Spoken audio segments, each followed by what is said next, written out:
வணக்கம் தமிழ் உறவுகளே. இன்று நாம் பார்க்க இருக்கும் கோவில் விழுப்புரம் மாவட்டம் திருவக்கரை வக்ரகாளியம்மன் கோவில் என்று அழைக்கப்படும் வடிவாம்பிகை உடனுரை சந்திர மௌலீஸ்வரர் திருக்கோவில் தான் இன்னைக்கு நம்ம பார்க்க போறோம். ஆலயம் 7 நிலை ராஜகோபுரத்துடன் கிழக்கு நோக்கி அமைந்துள்ளது. நுழைவாயில கடந்து உள்ள சென்றதும் நீண்ட நடைபாதை இருக்கும். இடதுபுறத்தில் ராஜ கணபதி இருப்பார். இங்க நம்ம தரிசனம் பண்ணிக்கலாம். மற்ற கோவில்களை விட இந்த கோவில் சற்று வித்தியாசமாக இருக்கும். மற்ற கோவில்களில் கொடிமரம், பலிபீடம், நந்தி நேர்கோட்டில் இருக்கும். ஆனால் இந்த கோவிலில் ஒன்றுக்கொன்று தனித்தனியாக சற்று தள்ளி இருக்கும். கோவிலினுள் நுழைந்ததுமேயே முன் மண்டபத்தில் வக்ரகாளி அம்மன் சன்னதி இருக்கும். கருவறையில் அம்மன் வடக்கு நோக்கி உள்ளார். அம்மனுக்கு வலதுபுறத்தில் யோகேஸ்வர லிங்கமும் இடதுபுறத்தில் வலம்புரி விநாயகரும் உள்ளார். இந்த வழியாக தான் வக்ரகாளி அம்மனை தரிசனம் செய்ய நம்ம போகணும்.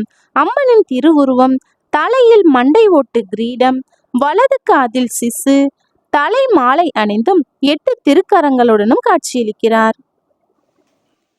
வக்ரகாளி அம்மனை தரிசனம் பண்ணிட்டு நம்ம இப்போ வெளியில வந்துட்டோம். இந்த கோவிலுக்கு வந்து வணங்கினால் பூர்வ ஜென்ம பாவங்கள் நீங்கும், கிரக தோஷங்கள் நீங்கும், காரியத்தில் உள்ள தடங்கல்கள் நீங்கும், புத்திர தோஷம் விலக, மன நிம்மதி உண்டாக, வாழ்வில் சுபிட்சம் உண்டாக இத்தலத்தில் வந்து வழிபடலாம். நாகம்மன் சன்னதியும் இங்கு உள்ளது. இங்கு வந்து மஞ்சள் குங்குமம் கொட்டி வழிபட்டால் பல நன்மைகள் உண்டாகும்.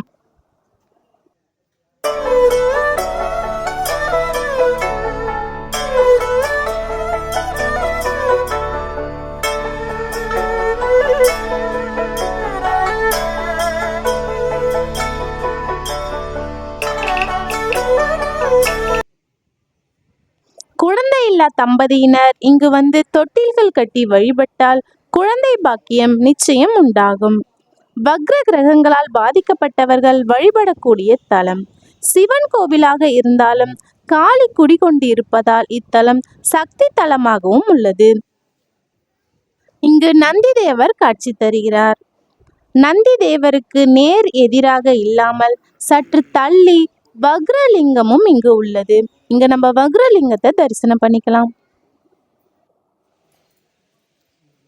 குதிரைகள் பூட்டப்பட்ட தேர் போன்ற அமைப்பில் இங்குள்ள மண்டபம் பார்க்கறதுக்கு ரொம்பவே அழகா இருக்கு.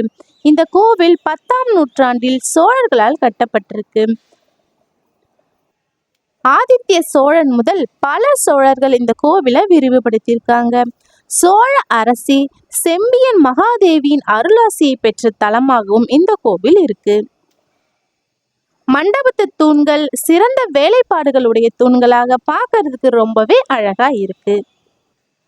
திருஞான சம்பந்தரால் பாடல் பெற்ற தலமாகும். ராகு கேது கிரகங்களுக்கு அதி தேவதையாக காளி இருக்கிறதுனால இந்த கோவிலை வலம் வர நினைப்பவர்கள் வலது பக்கமாக 5 முறையும் இடது பக்கமாக 4 முறையும் சுற்றி வந்து தொழ வேண்டும். கோவிலின் தல விருட்சம் வில்வ மரம். தீர்த்தம் சூரிய புஷ்கரணி தீர்த்தம், சந்திர புஷ்கரணி தீர்த்தம், வராக நதி என்றும் அழைக்கின்றனர்.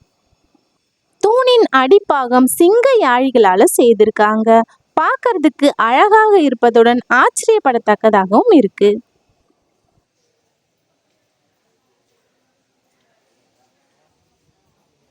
இங்க பலிபீடமும் நந்தி தேவரையும் நம்ம தரிசனம் பண்ணிக்கலாம்.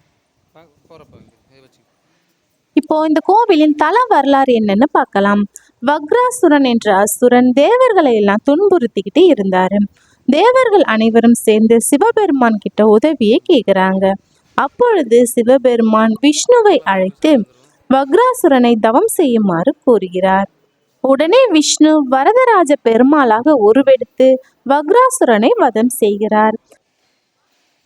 இங்க துவார கணபதி இருக்காரு, நம்ம தரிசனம் பண்ணிக்கலாம்.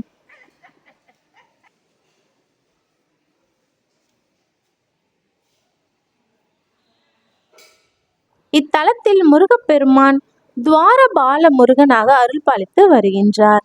அருணகிரிநாதர் தனது திருப்புகழில் இத்தல முருகனை பாடியுள்ளார். இங்க முருகப்பெருமானை நம்ம தரிசனம் பண்ணிக்கலாம். வக்ராசுரனின் தங்கை துன்முகி போர்க்களத்தில் சண்டையிடத் தொடங்கினாள். அப்பொழுது அவள் கர்ப்பமாக இருந்தாள். அந்த சமயம் பார்வதி தேவி காளியாக உருவெடுத்து அவள் வயிற்றில் இருக்கும் குழந்தையை கொல்லக்கூடாது என்பதற்காக கருவில் இருந்த குழந்தையை தனது காலில் கொண்டலமாக மாற்றிக்கொண்டார். துன்முகியை வதம் செய்தார். துன்முகியை வதம் செய்ததால் வக்ரகாளியாக இங்கேயே ஓங்காரமாக அமர்ந்து விட்டாள். அதன் பின் ஆதிசங்கர் வந்து வக்ரகாளியை சாந்தம் செய்து இடது பாதத்தில் ஸ்ரீ சக்கரத்தை பிரதிஷ்டை செய்தார். அதனாலதான் இந்த கோவிலுக்கு வந்து வணங்கினால் வக்ர தோஷம் நீங்கும் என்றும் கூறுகின்றனர். இங்கு வடிவாம்பிகை அம்மன் சன்னதி இருக்கு. இங்க நம்ம அம்பாளை தரிசனம் பண்ணிக்கலாம். இப்ப நம்ம அம்பாளை தரிசனம் பண்ணிட்டு சந்திர மௌலீஸ்வரர் சன்னதிக்கு போறோம். இரு புறங்களிலும் துவாரபாலகர்கள் உள்ளனர். மூலவர் சந்திர மௌலீஸ்வரர் லிங்க வடிவில் 3 முகமாக இங்கு காட்சி தருகிறார். பொதுவாக சனி பகவானுடைய வாகனமான காகம் வடக்கு நோக்கி இருக்கும். ஆனால் இந்த தலத்தில் சனி பகவான் வக்ர நிலையிலும் காகம் தெற்கு முகமாக பார்த்தும் இருக்கும். இத்தலத்தில் பிரதோஷம், மாதாந்திர பௌர்ணமி, அமாவாசை, சித்ரா பௌர்ணமி, ஆடி கிருத்திகை, கார்த்திகை தீப உற்சவம், தைப்பூசம், பொங்கல், தமிழ் வருடப்பிறப்பு போன்ற பூஜைகள் வெகு விமர்சையாக நடைபெறும். சோழ பேரரசி செம்பியன் மாதேவியால் கட்டப்பட்ட சிவாலயம் இங்க இருக்கு. இங்க நம்ம சிவலிங்கத்தை தரிசனம் பண்ணிக்கலாம். இத்தலத்தில் 3 கால பூஜைகள் நடைபெறுகிறது. கோவில் திறந்திருக்கும் நேரம் காலை 6 மணி முதல் இரவு 8:30 மணி வரை திறந்திருக்கும். இத்தலத்தில் பௌர்ணமி பூஜைகள் வெகு விமர்சையாக நடைபெறும்.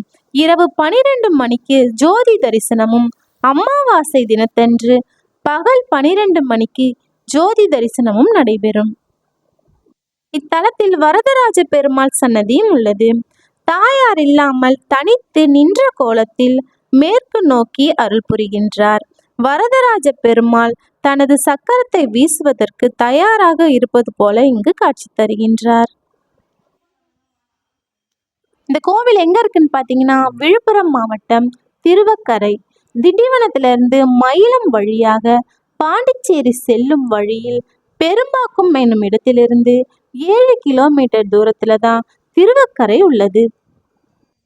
இத்தலத்திற்கு வந்து வக்ரகாளி, வக்ரலிங்கம், வக்ர சனி பகவான் முதலியோரை தரிசித்து வாழ்வில் வளம் பெறுங்கள்.